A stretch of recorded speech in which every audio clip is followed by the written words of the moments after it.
America makes Russian diplomats pay. Big time. Kazakh skyscraper is on fire. Neet movement is gaining popularity. The latest sanctions against Russia take effect in a very inconvenient way. The Uyghurs are still prosecuted in China. Hamas visits Russia again. Gazprom is nearing bankruptcy fast, and the Chinese car makers start snobbing Russians. And the biggest news of the week, Japan is the last out of the developed nations jumping onto the anti-Russian sanctions bandwagon. Howdy, howdy, friends. My name is Konstantin. Welcome to Inside Russia, where usual Russia is explained by the unusual Russian. Every Wednesday, I give you my takes on important world news that you will not find anywhere. Before we jump to the first news, there's a little Putin joke for you, as usual. Two men in Russia are sitting in front of a TV set and watching a recording of Russian President Vladimir Putin getting CV-19 Russian vaccine Sputnik 5. And one guy asking another one, do you think Putin really got vaccinated? The guy looks at him. Has Putin ever lied to anyone? Let's start with something from America. Well, that something is pretty interesting. The USA is scaling down Russian diplomatic presence in the country. It has made two fairly hostile steps. The first is aimed at Russian diplomacy. The USA has announced it'll close the offices of the Russian visa application centers in Washington, D.C. and New York City. And it looks like Russian diplomats are okay with that. At least there isn't much noise they're making about this issue. Hey, what's the big deal, right? And the second step is aimed at Russian diplomats directly. The US authorities will deprive Russian diplomats of the opportunity not to pay taxes in America, personal taxes. After the shutdown of the visa centers, an additional burden will fall on the shoulders of Russian diplomats and consulate employees. This has not been taken easily by glorious Russian diplomats. What? They'll be doing what? They can't do that. We'll be earning less. That, my friends, has caused quite a loud storm, okay? When it comes to personal profit, it does make a storm with the Russian diplomats. So, Russian top diplomats have been very vocal about that something that concerns them directly. And let me quote Russian ambassador to the United States of America, Anatoly Antonov. That's him before he became the ambassador. They took away our tax-exempting cards. These cards imply privileges for diplomats, allowing them to live and not to pay taxes to the local treasury. The American side did not explain this step in any way. That's a petty, dirty attack, end quote. Well, the good ambassador, there really isn't much to explain. The Americans simply want you to pay taxes. That's all. There's, not much to explain. It happens. It happens even sometimes to diplomats of countries that misbehave badly. Did they teach you that in the diplomatic school in Moscow? What did they teach you after all? Anything? The next news comes from Kazakhstan. A skyscraper caught on fire in country's capital, Astana. Check this out.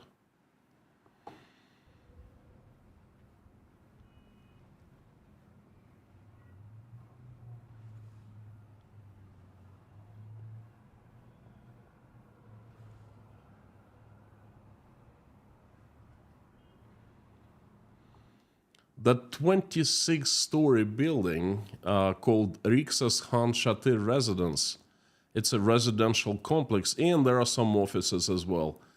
That building was completely enveloped, all 26 stories, completely enveloped in clouds of smoke.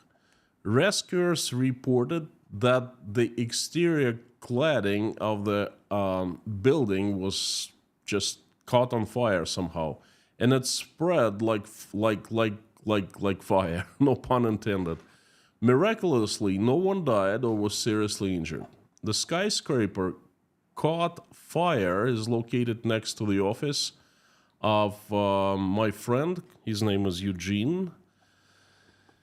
You know Eugene from previous videos. He visited me here in Tashkent, and that's one of my best friends. Eugene actually witnessed that thing.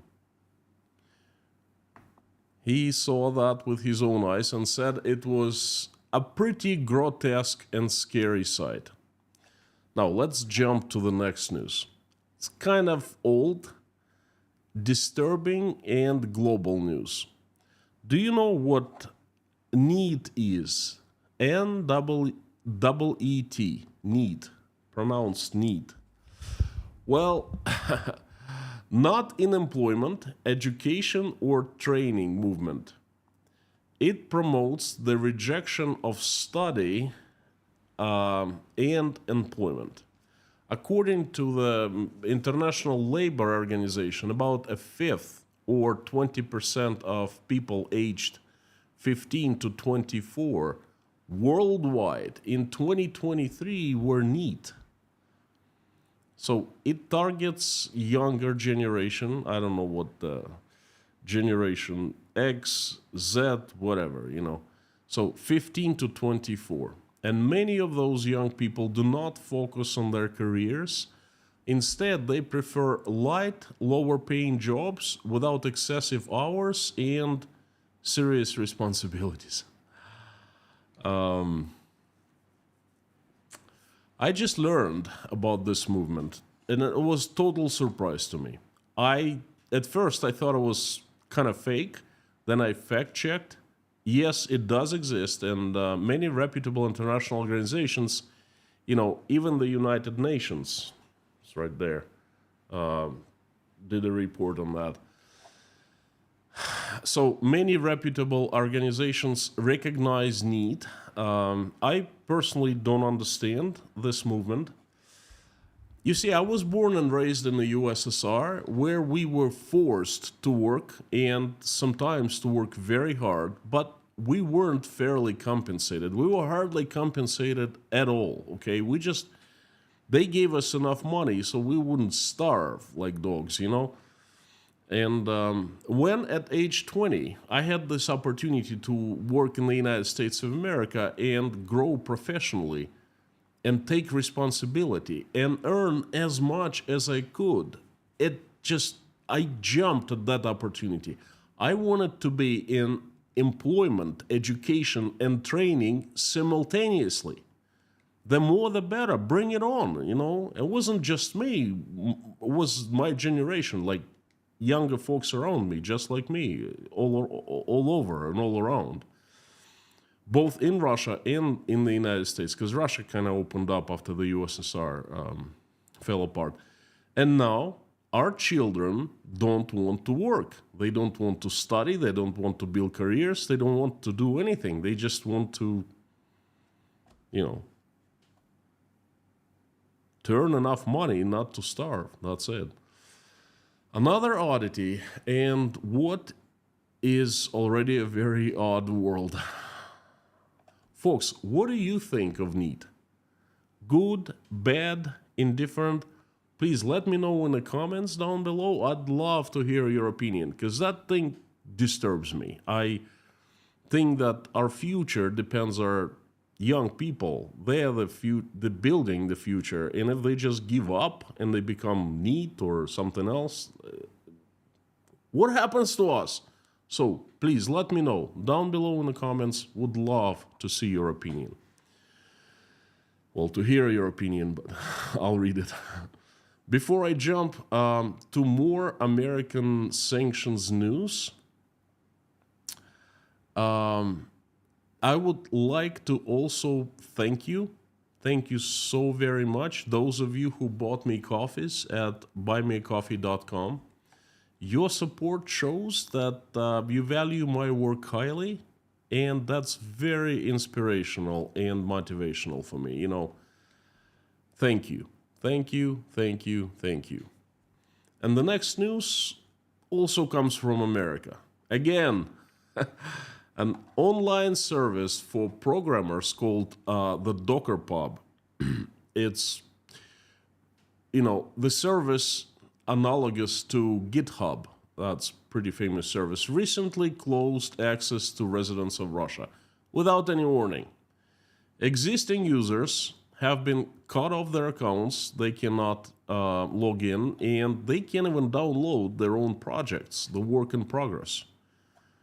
The owners of the Docker Pub explain their actions by the latest US sanctions. And it makes perfect sense. Any company providing online services to Russian residents can be punished now. I made a live stream yesterday explaining how the latest American sanctions work and why they are extremely harmful to Russia. Check it out. I'm gonna put a link right here. The next news is a bit odd and comes from Thailand. Perhaps very odd.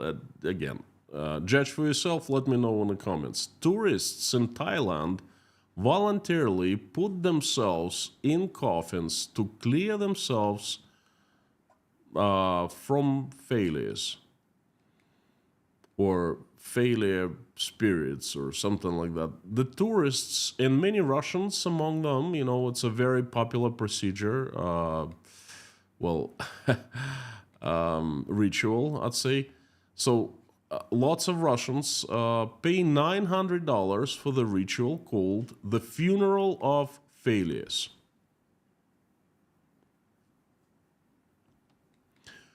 Person's hands get tied, she gets put in a box, and then for 8 hours in a row, the monks sing funeral service songs, and they put incense, they whisper something, they do the ritual. Upon return from a coffin, the person is supposed to come back enlightened and positive, with no bad baggage of past failures. Interesting and expensive. Would I try something like that? No. If in Thailand, I'd rather spend a day on the beach than in a coffin. Now, would you do that for $900? Would you allow your hands to get tied, lay down into a coffin, and lay there for 8 hours and, do the ritual? Please let me know. Again, down below in the comments. Would love to hear them. Thank you. The next news comes from the Houthis. These boys right here. The people who have hijacked the Red Sea and have taken hostage the world trade. And by the way, there are rumors circulating that for some odd reason, the Houthis let Russian ships pass through and target others. No, there's nothing odd about it. I'm just being sarcastic. We all understand what really goes on here. Anyway, the Houthis showed the first unmanned boat of their own production. Check this out. This is what they're building now. And they're hitting fake targets. No people there, just abandoned ship. But this is the showcase of what they can do. They're trying to scare everyone.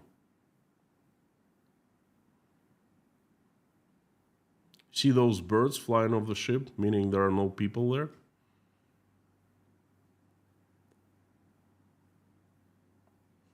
That's pretty devastating. Well, their boats are called towfan. They can reach speeds of up to 35 nautical miles per hour, and they carry a very large warhead, basically a big bomb. That presentation I just showed you is pretty scary, and it doesn't spell anything good for the world trade. Let me remind you, Russia is one of the countries that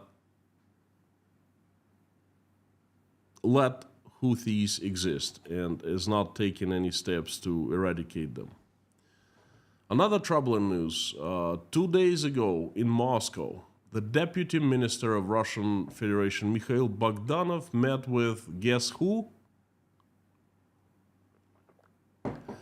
A representative of the top political leadership of Hamas. Look at this picture very carefully. These people didn't share with anyone what meeting was all about. All they said, they were negotiating, officially Russian Federation was negotiating with Hamas about some kind of energy projects. So they didn't share the true meaning of their negotiations. And you know what? They don't have to. I think we all understand what exactly they were talking about. Folks, can someone please wake me up?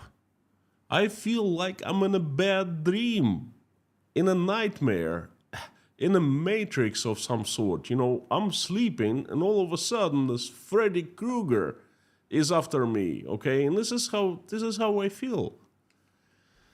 Next time you hear of another Hamas terrorist attack, folks, remember this photo. I want you to take a look at it again. That's the deputy, Russia's deputy foreign minister.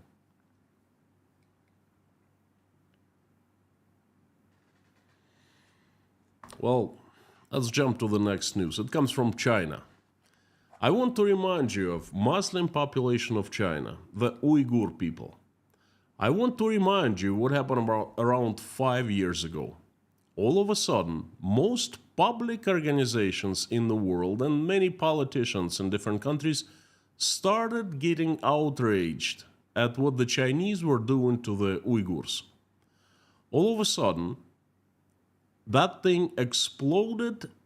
So many human rights defenders started bashing the Chinese. Big organizations, governments, you know, so many politicians, especially Western. It was coming from the West mostly. It was very odd because they were all acting as if the Chinese oppression of the Uyghurs had just started and the whole world was promptly reacting. The reality was very different. The Chinese had been abusing the Uyghurs for decades prior, and everyone knew about that, and no one said anything. Everyone kept silent. The Chinese authorities that's what I'm going to tell you. What this is what has happened recently. Okay, this is why I'm bringing this up. The Chinese authorities have renamed hundreds of Uyghur villages and streets.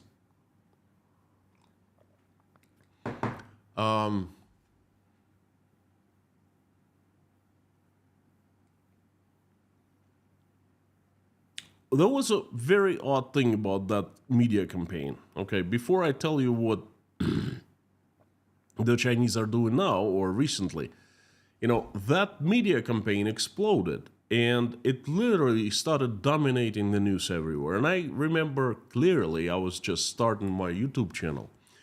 And then the world, literally, as the entire world was on fire. And then this pro-Uyghur media campaign lasted for a few months. And then all of a sudden, everyone stopped talking about it. Uyghurs ceased to exist in the world media. As if someone very powerful told everyone to drop it and forget about it. And they dropped it and they forgot about it and they went silent. Just like that, someone turned off the light. Well, the problem is still here. I want to remind you that the Uyghurs are still being oppressed.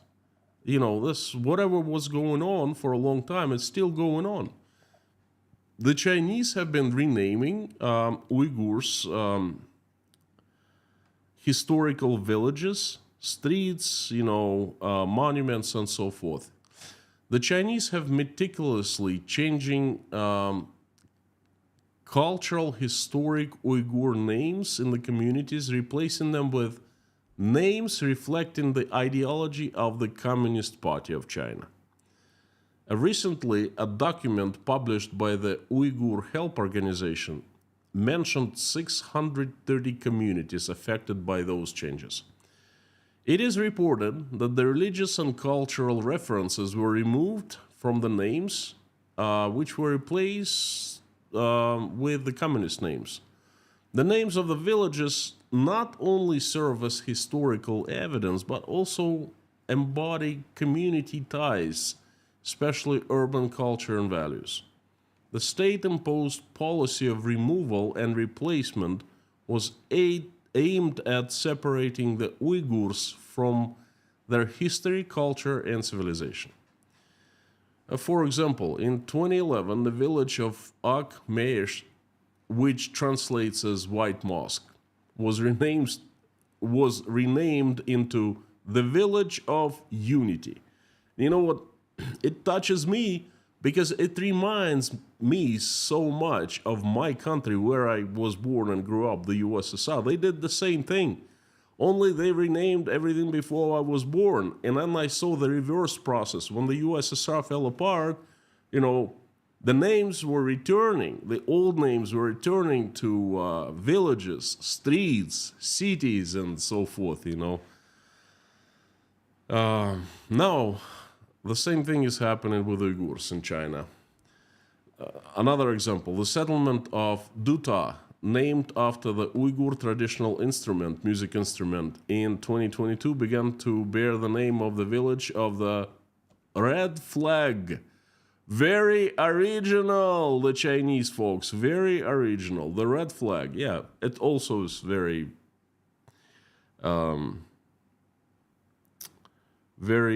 familiar, let's put it this way, brings memories. In addition, references to cultural customs, the names of national leaders, the names of republics that existed before 1949, that's when the People's Republic of China was founded, they've disappeared. The Chinese have consistently been destroying the Uyghur identity. But changing cultural names is peanuts compared to other things that they do to Uyghurs. World agenda or not, but we shouldn't forget that. And again, folks, I want you to remember 5 years ago, the entire world just exploded this informational agenda everywhere, in all the news media, on TV, just on the internet. Oh, poor Uyghurs. And then it lasted for a few months. Somebody just turned it off. Remember that. Think about that. I'm giving you food for thought. Let's move next. You know what? Before I jump to the next news, I'd like to remind you that every single day I carefully select 9 news from Russia that I find important. I make them available to Inside Russia patrons at patreon.com. So if you want to receive daily updates of 9 news, important news that matter, such as accidents, new laws, arrests, economic news, prices, you name it, everything important, then become a channel's patron at patreon.com.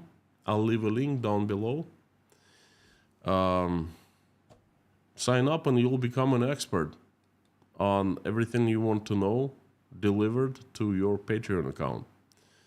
The next news comes from right here in Uzbekistan. It's coming from where I'm sitting right now. The country of Uzbekistan, but it also comes from China and Kyrgyzstan. China is quite the newsmaker this week. Now, there's three countries, neighbors, China, Uzbekistan, and Kyrgyzstan, have signed an agreement on the construction of a new railway bypassing Russia. It is expected that the construction of the railway will begin this fall, just in a couple short months, and will end in 6 years. 4.7 billion US dollars, that's how much it's going to be cost. And guess who is going to be financing that marvelous railroad? I bet you guessed right. Beijing. The Chinese will provide financing, and the two countries will provide access rights, and that's how it usually works with China. That's a slap in the face of Russian President Vladimir Putin. He visited Uzbekistan 1 month ago.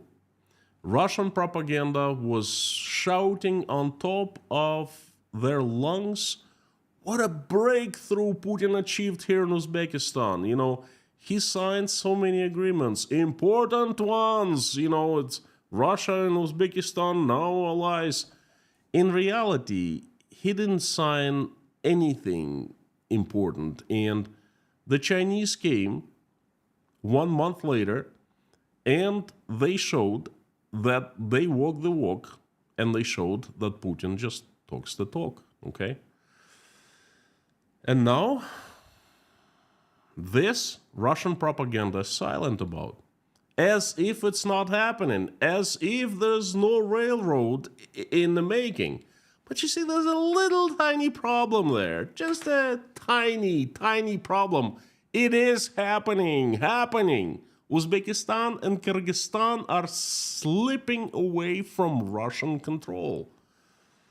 And Russian Z patriots are irate. Okay, the official propaganda is silent, but those who are, half and half, they get paid from the Russian government, but they're not officially a part of propaganda.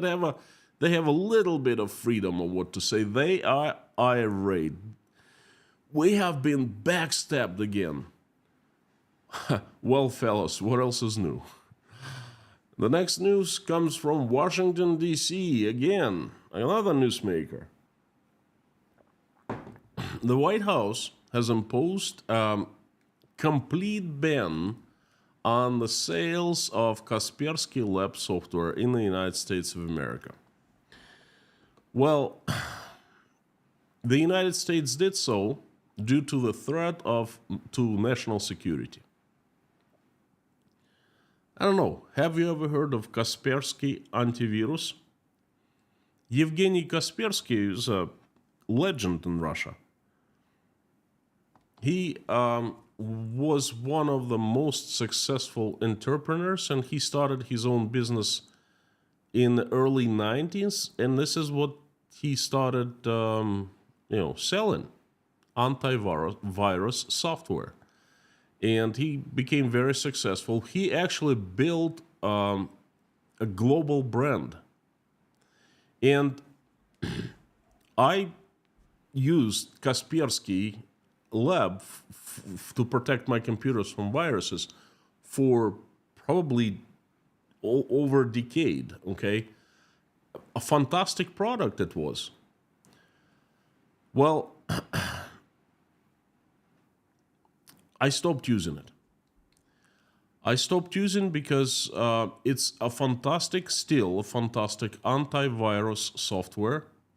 And around 2012, I stopped using it for the very same reason. The US government has placed the ban on Kaspersky Lab. I learned back in 2012 that Kaspersky software could be collecting my personal data and sharing it with certain Russian government agencies that I don't fancy at all. And I wasn't the only one in Russia, and many people started switching from Kaspersky to something else. So I stopped using it 2012, and as for the American government, well, It took it another 12 years to do the same. The only question I have is, what took you so long? The next news, well, it's not much of importance. Just caught my eye. I wanted to share with you. Check this out.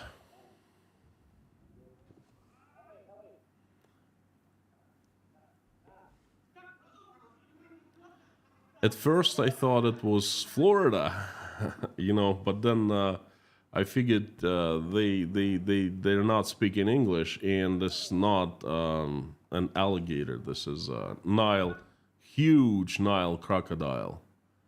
Most likely, this is Egypt, the river of Nile, and probably, away from Cairo, somewhere far away. Thing is huge. In another video, this is a nightmare for everyone who's afraid of heights. This is a swimming pool.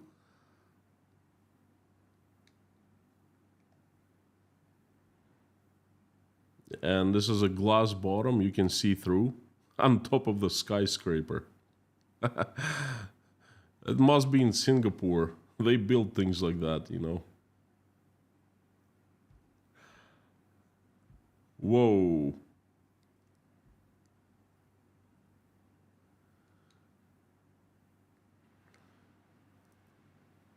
This is certainly not for those who are afraid of height. I am afraid of heights a little bit. Are you? The next news comes from...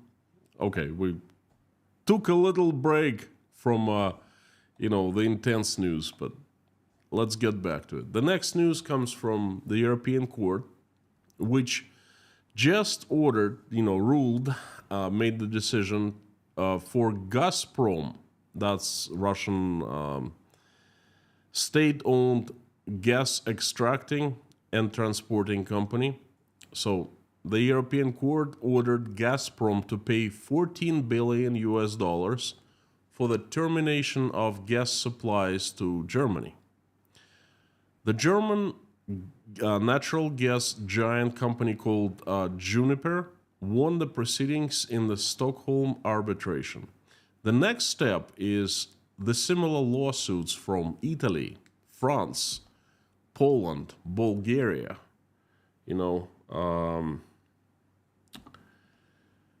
Gazprom is in big, big trouble, that's for sure.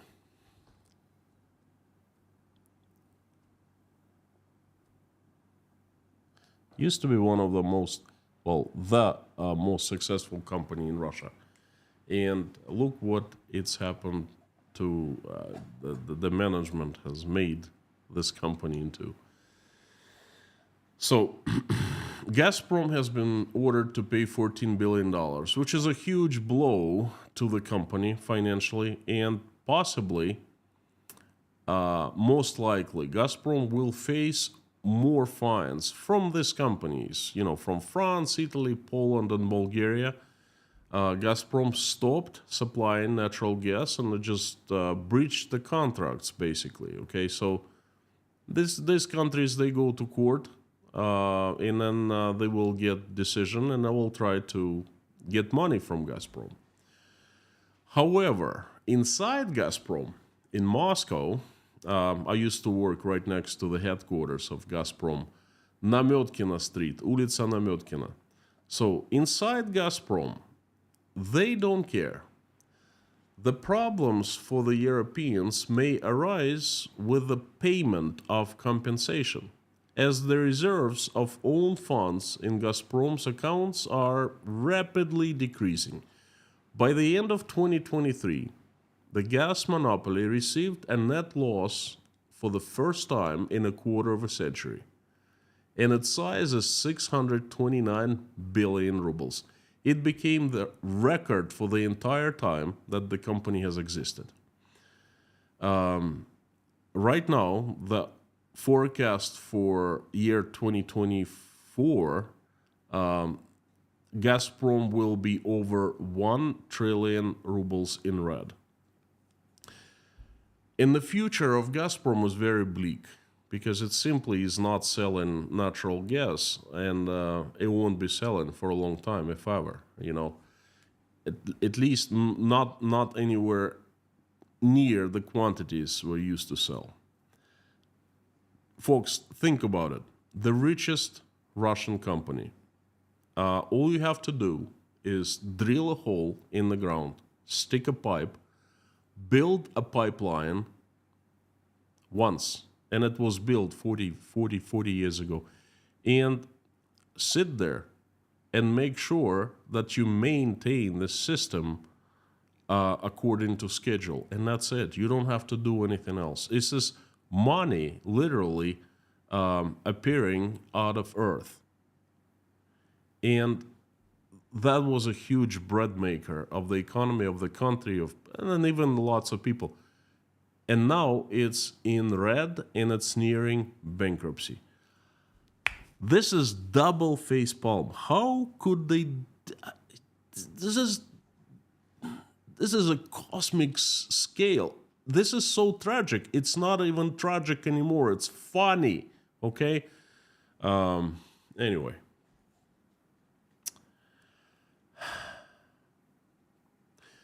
This is a good explanation of what I mean every time when I say Putin is borrowing everything now from Russia's future.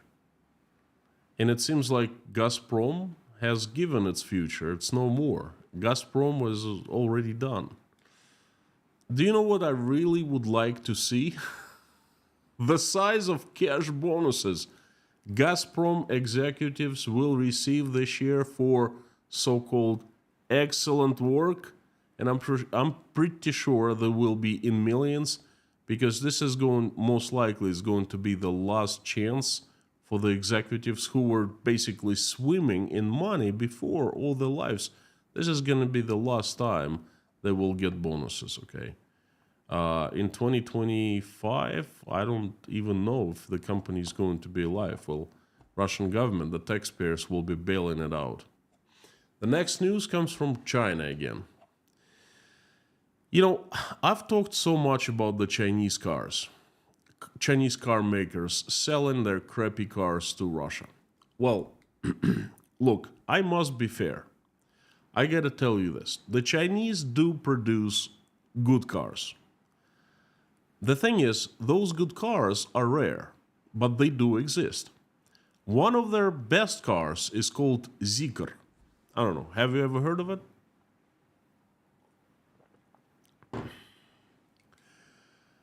It's nearly a copy of Porsche Taycan. I've been to one. I was a passenger in one of those, and it's a good car inside and out. So, again, not original. That's a copy of Porsche Taycan. In Russia, it costs nearly twice as much as Porsche Taycan. Check this out. This is a very popular marketplace called auto.ru, and the model is called Zeekr 001, and this is people, well, companies, not people, selling brand new Zeekrs. You see, the prices vary from around around 6 million to 17.9 million.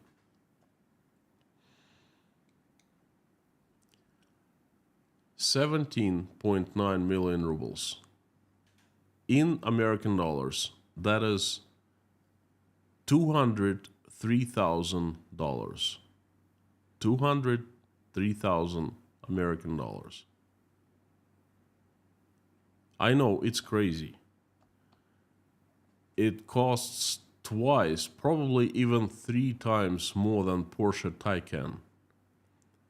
But this is Russia for you today. Okay? Whoever tells that Russia is fine, I don't know. Judge for yourself. Okay? I'll just give you a fact.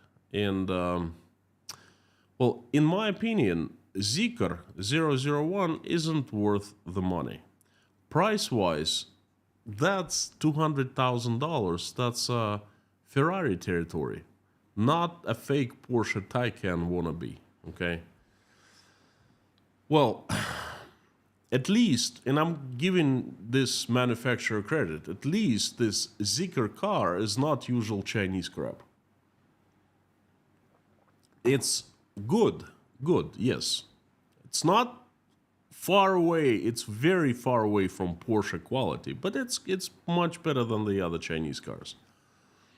Well, it's one of the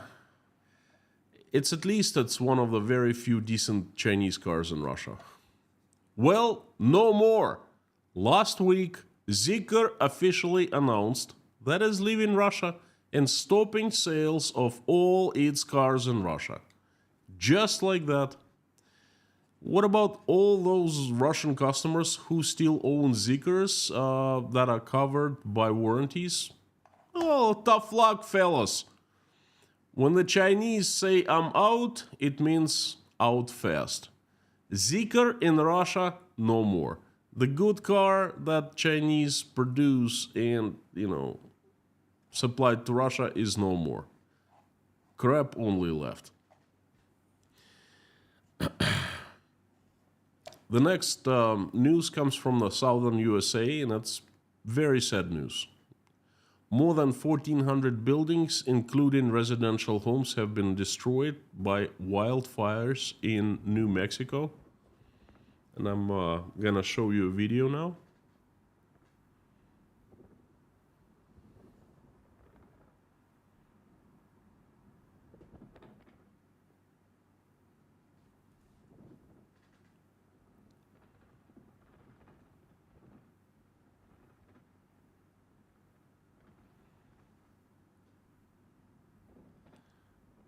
And the car drives for another minute, and it's pretty much the same side. You see, terrible tragedy. But there's a difference, and Russia is also suffering from wildfires every single summer. Russia is huge, and it's got lots of woods, taiga, and fires happen every single year. There are two differences between the USA and Russia. In Russia right now, not too many people to actually fight fires, not too many firefighters, because many of them have been mobilized and sent to Ukraine to defend Russia from Ukraine on the territory of Ukraine. In the United States, there are firefighters. I still remember firefighter is a very respected position, and firefighters are incredibly respected in all communities. So in the USA, they successfully put the fires down. And the second, when something happens in Russia, something like that, if your house burns down, you're on your own. If it happens in the United States, you have support of the communities, you have support of people, you have support of insurance companies, because most houses are insured, and you have support of the state. That helps. That's the difference for you. And you know what? Yes, the weather has been absolutely crazy all over the world, in Russia too. Hey, this is the leap year. The last news, and I find it the most important news, comes from Japan. This wonderful eastern country of Japan. This is Tokyo. Isn't it beautiful?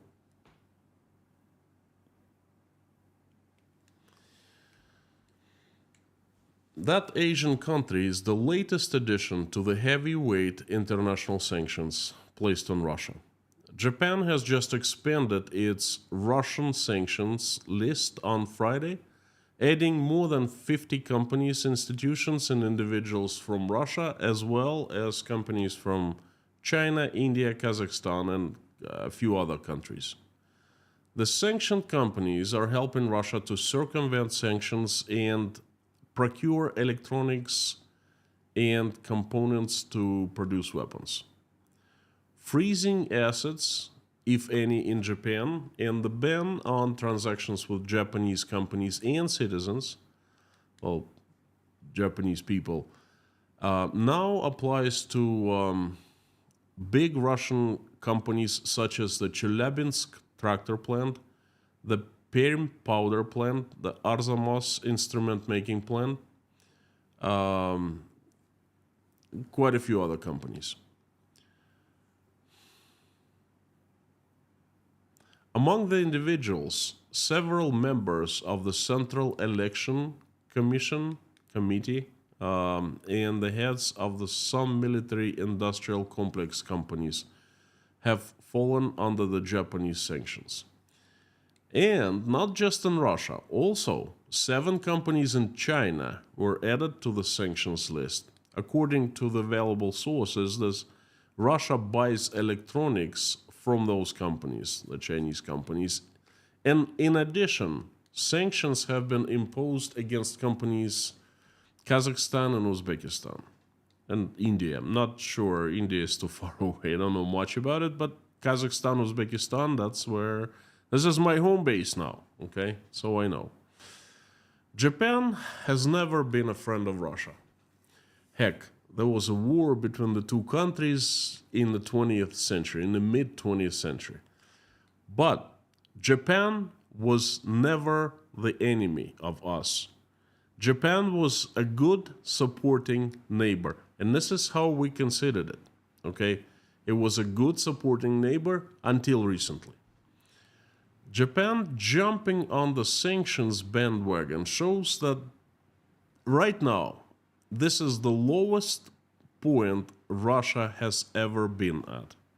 Not only it doesn't have any friends, and please don't tell me that the countries like Iran, Venezuela, North Korea, Cuba are Russian friends. No, they're not friends of Russia. So not only Russia doesn't have any friends, it's quickly losing somewhat neutral countries, even remotely neutral countries, okay?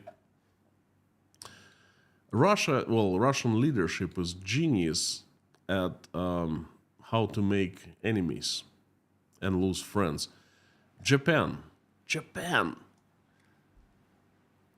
Tell me who out of the developed countries has not joined anti-Russian sanctions.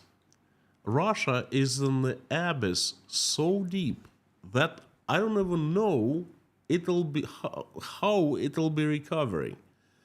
If and when, how it will turn around, if and when, it'll turn around. It will take decades and generations of people to somehow wash all the blood and dirt of Russia's hands. Oh boy. 1,000 enemies and 0 friends. And this is the theme of my stream today. That's it for the world news update. I suggest now you check out another video I made, how I was leaving Putin's Russia. I only had 36 hours and I documented everything. I'm gonna put a link right here. Please check it out.